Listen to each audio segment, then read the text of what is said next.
আমার সাইকেলের টায়ার এবং টিউবের অবস্থা দেখতে পাচ্ছেন গাইস, একদম কিন্তু ফেটে গিয়েছে। প্রায় আধাত পরিমাণ কিন্তু এখানে টায়ার এবং টিউব ফেটে গিয়েছে। এখন কিন্তু এটা আমাকে চেঞ্জ করতে হবে, তা না হলে কিন্তু আমি সাইকেল চালাতেই পারবো না। আমি বুঝতে পারিনি যে নানা বাড়ি আসতে গিয়ে আমার সাথে এত বড় একটা দুর্ঘটনা ঘটে যাবে। মেকারের দোকান অনেকটা পরিমাণ দূরে হওয়ার কারণে কিন্তু আমার সাইকেলের চাকাটা খুলে নিয়ে যাওয়া লাগছে। এতদিন যাবত আমি সাইকেল নিয়ে সাইকেল সার্ভিসিং করতে গিয়েছি, কিন্তু আজকে প্রথম আমি মোটর সাইকেলে করে সাইকেল সার্ভিসিং করতে যাচ্ছি। তো মেকারের দোকানে আসার পর কিন্তু আমি সাইকেলের জন্য টায়ার এবং ভালো মানের টিউব নিয়ে নিলাম। অবশেষে কিন্তু আমার সাইকেলটা সার্ভিসিং করা শুরু করে দিল।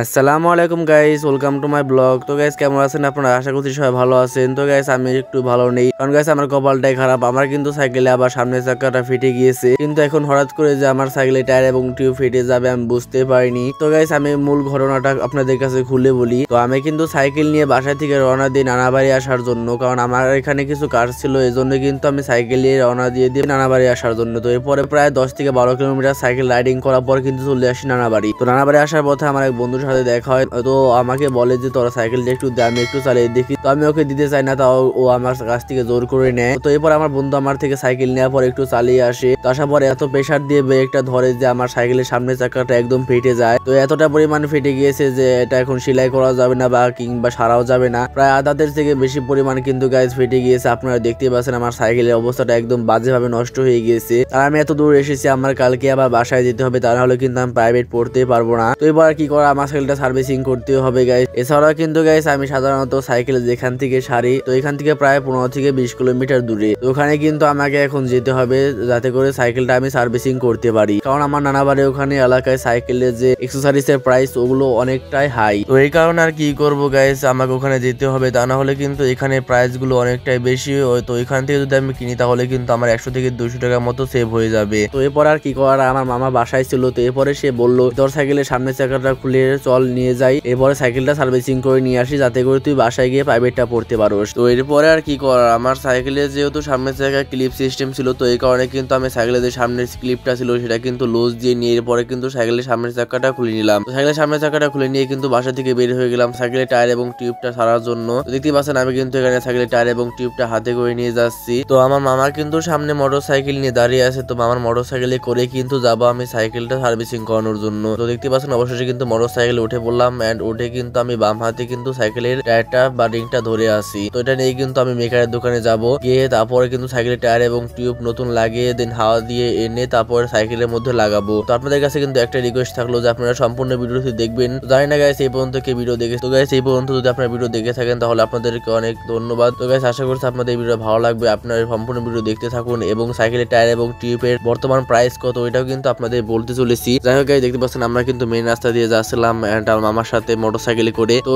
এখান থেকে প্রায় 15 থেকে 20 কিলোমিটার প্রায় আরিচা। তো আরিচা গিয়ে তারপরে কিন্তু সাইকেলটা সার্ভিসিং করব। তো দেখতে পাচ্ছেন আমি কিন্তু এখন আমাদের যে টাপড়া বাজার আছে ওখানে কিন্তু একটু দাঁড়িয়েছিলাম, কারণ মামা একটু কাজে গিয়েছিল। এরপরে কিন্তু আমাদের মডেল মসজিদ দেখতে দেখতে আবার চলে আসলাম আরিচা। তো আরিচা মেকারের দোকানে আসার সাথে সাথে কিন্তু আমি বললাম যে আমাকে একটা ভালো একটা টায়ার এবং টিউব দেওয়ার জন্য। তো এরপরে যে আগের বার আমি পিছনের চাকায় কেইনটা টায়ার লাগিয়েছিলাম, তো ওটাই কিন্তু নিয়ে নিলাম এইবারও। এর সাথে কিন্তু আমি একটা মেঘনা কোম্পানি ভালো একটা টিউব নিয়ে নিলাম, কারণ এটা অনেকটাই ভালো এই বাজেটের মধ্যে। তো এরপরে এসে দেখি যে আমার সাইকেলের টায়ার এবং টিউবটা অলরেডি খুলে ফেলেছে, এখন কিন্তু নতুন টায়ার এবং টিউব লাগানোর পালা। তো এরপর আমার সাইকেলের পুরাতন টায়ার এবং টিউব খোলানোর পর দেখে যে রিং এর মধ্যে একটা পাতলা পট্টি দেওয়া থাকে ওটা নেই। তো এরপর আর কি করার, মেকার কিন্তু ওটা আবার আমাকে লাগিয়ে দিল এখানে। তো দেখতে পাচ্ছেন ওই পট্টিটাই কিন্তু এখানে লাগাচ্ছে ভালোভাবে, যাতে করে পরবর্তীতে টিউবের কোনো সমস্যা দেখা না দেয়। তো আপনারা কিন্তু দেখে নেবেন যে আপনাদের যে রিং আছে রিং এর মধ্যে কি এরকম পট্টি আছে কি নেই। তো এরপরে দেখতে পাচ্ছেন আমার সাইকেল কিন্তু টায়ারটা লাগানো শেষ, এরপরে কিন্তু টিউবটা লাগাচ্ছে। তো মেঘনা কোম্পানির এই টিউবটা কিন্তু অনেকটা ভালো। তো এটা প্রাইস নিয়েছিল আপনার 160 টাকা। তো আপনারা যে কোনো মেকার দোকান থেকে কিনলে 200 টাকার মধ্যে পেয়ে যাবেন। তো এই দোকানে কিন্তু পাইকারি দামে বেচে দেখে আমি কিন্তু এখান থেকেই নেই। তো এরপর দেখতে পাচ্ছেন আপনারা এখানে কিন্তু সাইকেলের টিউবটা লাগানো শেষ। তো টিউব লাগানোর পর এরপর কিন্তু সাইকেলের টায়ারটা ভালোভাবে লাগিয়ে দিচ্ছে, যাতে করে পরবর্তীতে খুলে না আসে। তো টায়ার এবং টিউবটা লাগানোর পর এখন টিউবের মধ্যে হাওয়া দিয়ে নিচ্ছে।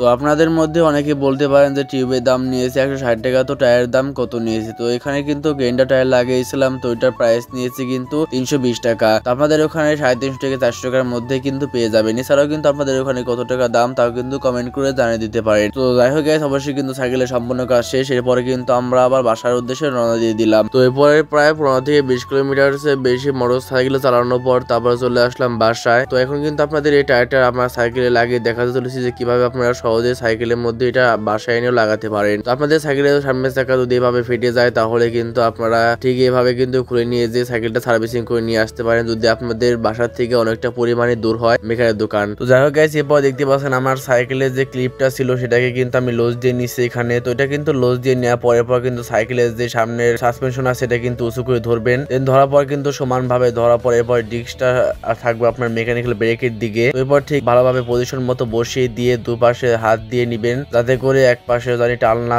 দেখা দেয়। তো আপনারা কিন্তু সাইকেলের সামনে চাকা বা পিছনের চাকা লাগানোর ক্ষেত্রে সবসময় লক্ষ্য রাখবেন যাতে করে একটু ব্যাকাতারা না হয়। যদি সাইকেলের চাকাটা ব্যাকাতারা হয় তাহলে কিন্তু আপনাদের সাইকেলটা টাল দেখা যাবে। দেখতে পাচ্ছেন আমি কিন্তু খুব সহজে সাইকেলের সামনে চাকাটা লাগিয়ে ফেললাম, এবং আমি যে সাইকেলের সামনে টায়ার এবং টিউবটা লাগিয়েছি এটা কিন্তু পুরো ক্রেডিট আমার মামার, কারণ আমার মামা কিন্তু আমার সাইকেলে যে নতুন টায়ার এবং টিউব আছে এটাই কিন্তু লাগিয়ে দিয়েছে তার টাকা দিয়ে। তো আমার কাছে এখন এত পরিমাণ টাকা ছিল না, এন্ড আমি কিন্তু সামনে হেলমেট কিনতে চলেছি কারণ আমার সাইকেল রাইডিং করার জন্য একটা হেলমেট প্রয়োজন। তো এই কারণে কিন্তু আমার কাছে এখন একটা টাকাও ছিল না।